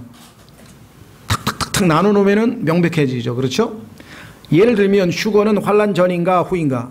이거는 얼마나 많은 책이 나오고 얼마나 많은 논쟁이 있고, 얼마 전에 저한테 문자가 왔어요. 한 젊은 한 30대쯤 되는 거 자세히 모르겠는데, 저는 분명히 환란 전 휴거를 믿고 있었던 사람입니다. 그런데 요즘에 보니까 그것을 성경으로 담보하기가 어렵고 하면서 이제 쭉 썼어요. 그러면서 자기는 교회가 환란을 통과한다는 확신을 갖게 됐다는 거예요. 그리고 이걸 갖고 길게 얘기할 수가 없어서 제가 여기 보면 이제 환란 전 휴거의 근거가 한 20개 정도 나와요. 그 이외에도 많아요. 그래서 환란 전 휴거에 대한 증거는 너무 많아서 여기서 일일이 얘기할 수는 없고, 자기도 그거 다 안 되는 거예요. 다시 한번 이 책을 권면해서 이 책을 다시 한번 잘 읽어보시라고. 네, 모르겠습니다. 정말 안타깝더라고요. 네. 여전히 아직도 혼미 상태에 있는 것을 보게 됩니다. 성경에서 정확하게 하나님은 plain 명백하다 그랬는데 이게 명백하지가 않으니까 나중에 가서 막 희미해지니까 다시 또 원점으로 돌아가게 되죠. 그다음에 부활은 천년왕국 전인가 후인가, 이거 가지고도 또 논쟁. 전천년, 후천년, 무천년 그다음에 뭐 중간 환란 중간 휴거, 그다음에 무슨 휴거, 그러니까 막 이름도 복잡하게 많이 만들어 가지고 답은 하나인데 성경에. 자, 만약 우리가 하나님의 말씀이 구분하고 있는 것들을 조심스럽게 분별하지 못하면 우리는 하나님의 예언적 프로그램을 적절하게 이해할 수 없게 될 것이다. 하나님께서 죽은 성도와 살아있는 성도를 영광으로 데려갈 세 번의 사건이 합쳐져 첫째 부활을 구성하게 된다. 구약 성도, 교회 성도, 환란 성도, 셋이 결국 하나를 구성하는 이 패턴이 성경에서 얼마나 자주 반복되고 있는지 주목하라. 얼마나 자주 하나님께서는 항상 이 셋으로 우리에게 삼위일체 하나님의 그 신격을 자연 만물에서부터 영적인 것서부터 얼마나 자주, 소위 말하면 간극 이론도요, 이 원칙에 따르면, 자 보세요. 옛 하늘과 옛 땅, 창세기 1장 1절. 지금 현재의 하늘과 땅, 우리가 살고 있는 이 지구와 현재 땅, 그 다음에 새 하늘과 새 땅, 세 세트로 돼야 돼요. 그래서 이 간극 이론이 없으면은 셋으로 안 돼. 둘로 끝나버리면은 성립이 안 돼. 무슨 말이가 되시겠어요? 그래서 성경의 전체 하나님의 구조를 알면 간극이론이라는 게, 이번에 이제 뭐 두홍수 책도 내겠습니다만은 그 문제도 사실은 논쟁의 여지가 없어요. 다만 가능한 논쟁을 안 하기 위해서 저희가 그냥 각자 판단할 수 있도록, 이 문제도 마찬가지입니다. 저희가 여기서 공부를 하지만 저희와 다른 견해를 갖고 있다 그래서 뭐 비판하거나 그럴 의도는 없어요. 우선은 우리 자신이 먼저 정확한 걸 알고, 그렇죠? 예. 우리나라에서 제일 큰 사당동 총신은 원래 초반에는요, 저 50대 후반 또는 60대 이후의 목사님들은 다 전천년으로 다 배웠어요. 우리처럼 성경적으로 배웠어요. 근데 어느 순간에 천년은 문자적으로 해석하거나 해서는 안 된다. 지금이 그래 천년왕국 자체가 없다 그래서 무천년으로 돌아버렸어요. 가톨릭은 후천년이고, 또 인간의 힘으로 천년왕국을 만들어서 하나님께, 주님께 갖다 바치재. 어떻게 우리 힘으로 뭘 이 세상에 아름다운 나라를 어떻게 만듭니까? 그렇죠? 네, 그래서 참 종말론에 대해서는 우리가 1차적으로 성경적으로 정확하게 나부터 배워서 이 혼돈으로부터 우리가 자유롭게, 진리로 우리를 자유롭게 하는 게 목적이고요. 주변에서 혹시라도 혼돈을 겪고 있는 사람들을 우리가 도울 수 있는 것, 그러나 막 논쟁을 벌이고 너 틀렸다고 몰아붙이고 어떻게 하자는 그런 의도는 전혀 없습니다. 의미도 없고요. 그래서 여러분들이 종말론을 공부하는 그 목적이 두 가지, 내 자신을 위해서, 그 다음에 주변에 있는 분들이 도움을 필요로 한다면 성경을 펴서, 내 의견이 아니라 성경을 하나하나 찾아서 확인시켜 드리면 본인이 진리로 인해 자유롭게 될 수 있겠죠. 앞으로 계속해서 하여간 굉장한 많은 정보들이 많기 때문에 여러분들이 미리 좀 책자를 읽어오면서 성경을 미리 찾아오시면 또 훨씬 더 수월할 수도 있겠고요. 그러니까 각자 필요에 따라서 하시면 좋겠습니다. 다음 주에 만나겠습니다.